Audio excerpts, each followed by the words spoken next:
ઉનાના મોટા ડેસર ગામે આઈજીપી ટીમે દરોડા પાડ્યા છે। મકાનમાંથી વિદેશી દારૂનો મોટો જથ્થો પણ તેમને હાથે લાગ્યો છે। ટાઇલ્સ નીચે ચોરખાનું બનાવ્યું હતું અને એ ચોરખાનામાં દારૂનો જથ્થો છુપાવવામાં આવ્યો હતો। અશ્વિન બંભણિયા નામના વ્યક્તિની અટકાયત પણ કરી લેવામાં આવી છે। 153 બોટલ વિદેશી દારૂ સાથે 10 બિયરની બોટલ પણ કબજે લઈ લેવામાં આવી છે। સંવાદદાતા રાકેશ અમારી સાથે જોડાયા છે। રાકેશ, શું છે વિગતો આ વિદેશી દારૂનો જે જથ્થો ઝડપાયો છે તેને લઈ?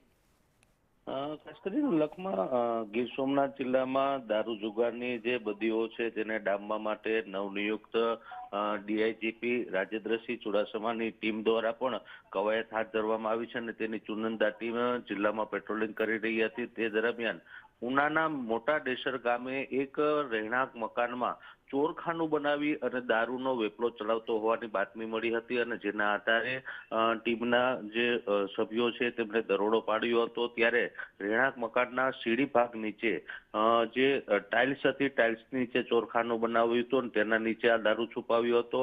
153 બોટલ વિદેશી દારૂ અને 10 બિયરના ટીન મળી આવ્યા છે। તમામ મુદ્દામાલ પોલીસે કબજે કર્યો છે અને અશ્વિન બાંભણિયા નામના ઈસમની ધરપકડ કરી વધુ તપાસ હાથ ધરવામાં આવી છે। જી, આભાર રાકેશ।